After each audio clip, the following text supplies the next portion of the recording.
اعوذ باللہ من الشیطان الرجیم، بسم اللہ الرحمن الرحیم۔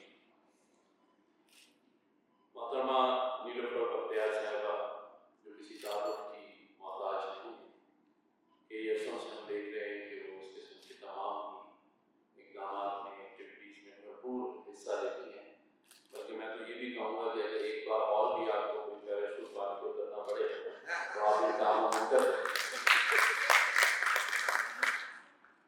ہمارے پاس یہاں سید شاہ صاحب بیٹھے ہیں، ندیم الرحمان صاحب، ہمارے یونیوں کے پریم بہادر صاحب چند صاحب بیٹھے ہیں، باقی بھی جتنے معززین خواتین حضرات یہاں بیٹھے ہیں، سبھی کو السلام علیکم۔ دیکھیں، قانون چاہے سندھ بنا لے یا پورا پاکستان، فرق تب پڑے گا جب اس پہ عمل ہوگا۔ قانون کتابوں میں تو بن جاتے ہیں اور بنے ہوئے ہیں۔ سب سے بڑا قانون تو ہمارے پیارے نبی کریم صلی اللہ علیہ وسلم نے 1400 سال پہلے ان تمام تعلیمات کے، جسے آج ویسٹ بھی خود تجربے کر کے حاصل کر رہا ہے، انہوں نے 1400 سال پہلے ہماری تمام کتابوں میں دیا ہے۔ قرآن کریم حکیم میں ترجمے کے ساتھ اگر ہم پڑھیں تفسیر کے ساتھ، تو ان سب باتوں کے بارے میں تفصیلی باتیں موجود ہیں۔ لیکن کیا وجہ ہے کہ ہم اس پر عمل پیرا نہیں ہیں؟ ہمیں وہ وجہ نہیں ہے۔ قانون سازیاں ہو رہی ہیں، کئی سالوں سے ہو رہی ہیں، شاید قانون بننے کے بعد کھول کے نہیں دیکھے گا۔ ہمیں ان بچوں کی تربیت تو کرنی ہے، لیکن ان بڑوں کی بھی تربیت کرنی ہے جنہوں نے اس پہ عمل پیرا ہو سکتا۔ اس میں کوئی دو رائے نہیں کہ جاہلیت کے زمانے میں بچی گھر میں پیدا ہو تو اسے گناہ سمجھا جاتا، اور آج بھی وہ نظام رائج ہے اور اس پر عمل بھی ہو رہا ہے۔ ہم 76 سال گزرنے کے باوجود اس جاہلیت کو اپنے اندر سے ختم نہیں کر پائے، اور یہی وجہ ہے کہ آج پاکستان اپنے معاشی مسائل کے ساتھ ساتھ معاشرتی مسائل میں بھی پھنسا ہے۔ لیکن کیونکہ ہم اسے سیریس نہیں لیتے، بریفنگز ہوتی ہیں، پریزنٹیشنز بنتی ہیں، سیمینارز ہوتے ہیں، لیکن اس کے بعد کیا ہوتا ہے؟ اس پہ امپلیمنٹیشن نہیں ہے، اور ہم اس کا فالو اپ نہیں کرتے۔ اس لیے میں اعتراض تحسین پیش کرتا ہوں میرے صاحب کہ یہ ایسا کام کریں جس میں اللہ تعالیٰ کی رہنمائی بھی فرمائے، وہ مزید اس میں طاقت توانائی دیتی اور کرتے رہیں اس طرح۔ لیکن مسئلہ میرے وطن کا یہ ہے کہ ہم اپنی اپنی ذات میں سبھی کچھ بن چکے ہیں۔ کوئی اچھا ڈاکٹر بن گیا، کوئی اچھا انجینئر بن گیا، کوئی اچھا سیاستدان بن گیا، سبھی کچھ بنے سوائے دو چیزوں کے، ایک اچھا پاکستانی نہیں بن سکتا اور ایک اچھا مسلمان نہیں۔ یہ دو کمیاں ہیں، اور غیر مسلموں سے بھی ہمیں سیکھنا چاہیے کہ جو باتیں ہمیں ہمارا مذہب 1400 سال پہلے بتا رہا تھا، آج یہ لوگ اس کو پریکٹیکلی عمل کر رہے ہیں اپنے تجربے سے۔ تو ان کو 1400 سال لگے سمجھنے میں، ہمیں 1400 سال پہلے بتا دیا گیا تھا کہ یہ اچھا ہے اور یہ برا ہے، لیکن ہم نے برے کو زیادہ اپنا لیا اور اچھے سے دور ہوتے چلے جاتے۔ لیکن یہ ٹھیک کیسے ہوگا؟ اس پاکستان میں 76 سالوں میں تو کوئی ایسا مسیحا نہیں آیا جس نے یہ کہا ہو کہ یہ سب ٹھیک ہو جائے۔ تو ٹھیک کرنے کا واحد راستہ ہے ہمیں ایک دوسرے کا مسیحا بننا ہے، ہمیں ایک دوسرے کی بات کو سمجھ کر ایک دوسرے کے ساتھ چلنا ہے۔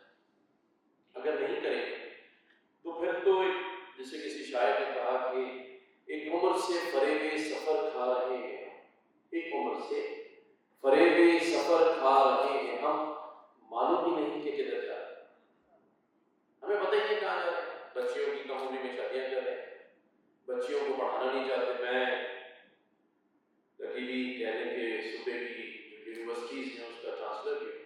جس کانوکیشن میں جاتا ہوں، 1 سے لے کر اور اگر 20 تک مجھے گولڈ میڈل دیتے ہیں تو آپ یقین جانیں 1 سے لے کے 20 تک میرے اس صوبے کی بیٹیوں کو ملتا ہے۔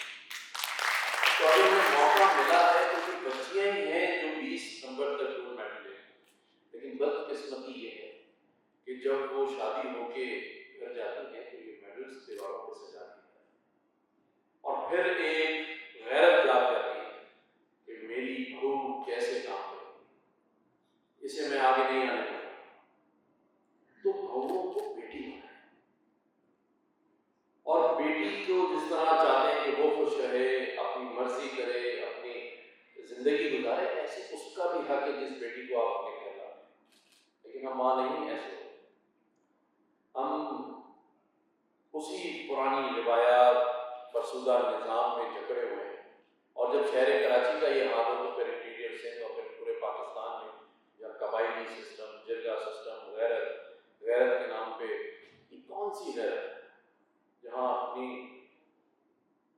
ایک کوکھ سے جنم لینے والی بچی کے ساتھ اسی کے بھائی اور اس کے والد اس طرح کے سلوک کر رہے ہیں؟ انسانیت کہاں ہے؟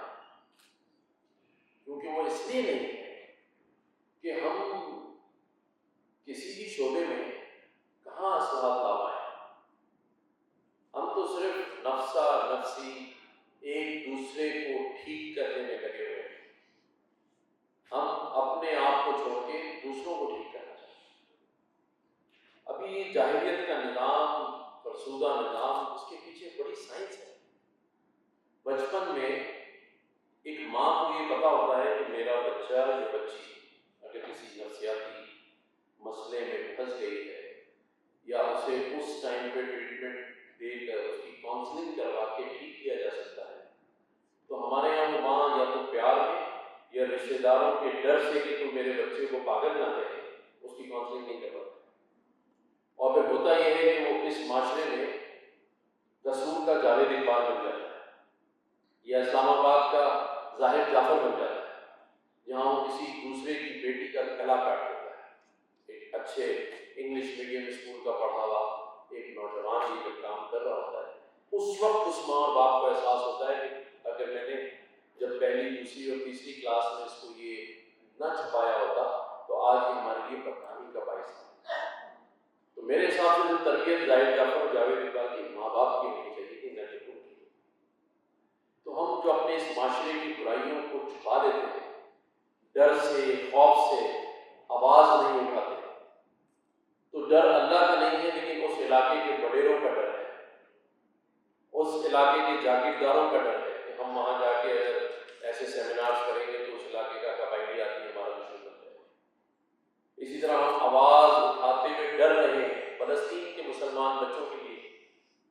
آئے الحمدللہ گورنر ہاؤس آ کے دیکھیں، اس کی چاروں دیواروں پہ میں نے فلسطین کے جھنڈے آویزاں کیے، وہاں پہ بورڈز لگائے، وہاں کھڑے ہو کے تقریر کی، اور اس ایسے نظام کو، اور میرا یہ ماننا ہے کہ جنگیں ملکوں سرحدوں کے درمیان ہوتی ہیں، آئیں آپ کو اگر حماس سے تکلیف دی ہے تو حماس سے مقابلہ کریں۔ اس چیز کی اجازت نہیں دی جائے گی کہ آپ معصوم بچوں کو اسکولوں، ہاسپٹلس اور ان کے گھروں پہ بمبارمنٹ کر کے شہید کریں، یہ نہیں ہو سکتا۔ اور اس کے لیے آواز اٹھائی ہے اور اٹھاتے رہیں گے آخری دم تک، اور توانا آواز اٹھائیں گے بلا کسی خوف اور کسی ڈر۔ خوف ہونا چاہیے تو ایک اللہ کی ذات کا جس نے آپ کو مرتبے بھی دیے اور عزتوں سے نوازا، اور حساب بھی انہی کا ہوگا جن کو مرتبہ دیا گیا ہے، اور پوچھا جائے گا کہ جب آپ کو موقع ملا تو آپ نے کیا کیا۔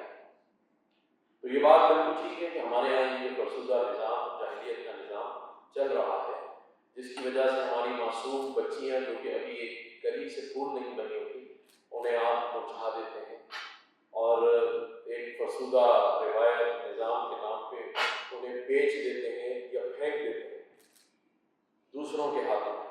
اسے ہمیں روکنا ہوگا، اور میں بحیثیت گورنر سندھ کی اور بحیثیت کامران مصوری نیلوفر بختیار صاحبہ اور ان کی ٹیم کو یہ یقین دلانا کہ اس کاز میں، اس کام میں میں آپ کی شانہ بشانہ کھڑا ہوں، اور جہاں کہیں گے میں جا کے اس سے بھی توانا آواز اٹھا سکتا ہوں بغیر کسی خوف و خطر کے۔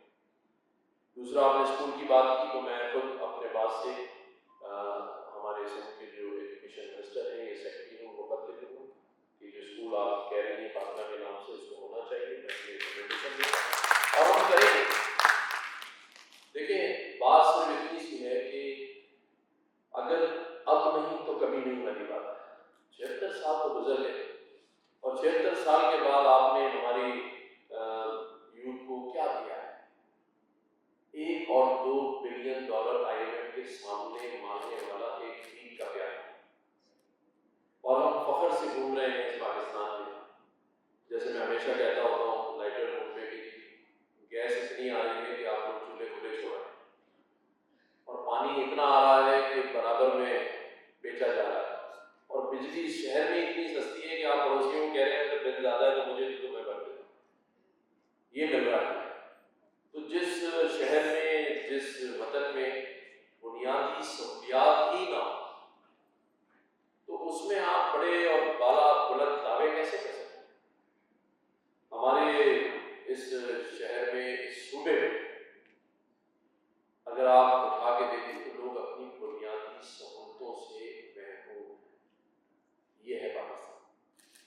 اس شہر کراچی میں سمندر ہے، لیکن پینے کا پانی نلکوں میں نہیں، ٹینکروں میں ہے.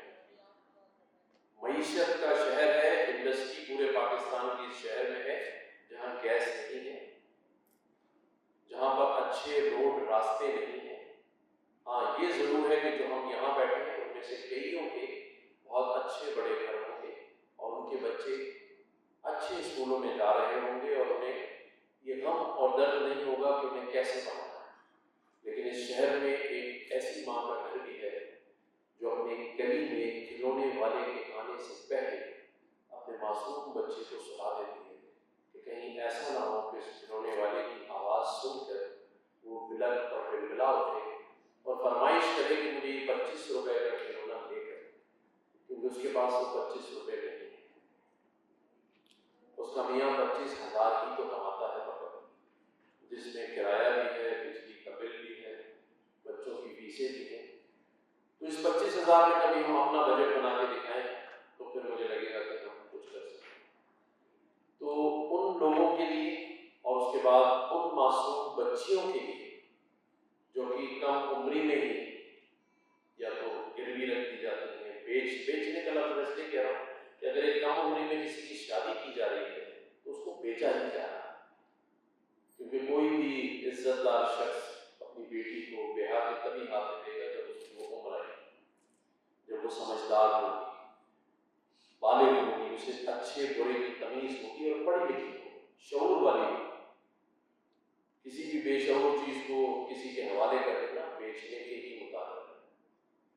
تو میں یہاں ایک دفعہ پھر اس امید کے ساتھ، اور اس میں کوئی دو رائے نہیں کہ جب ہم سب مل کر کام کریں گے، جیسے کسی شاعر نے خوب کہا کہ جب اپنا قافلہ عزم و یقین سے نکلے گا، جب اپنا قافلہ عزم و یقین سے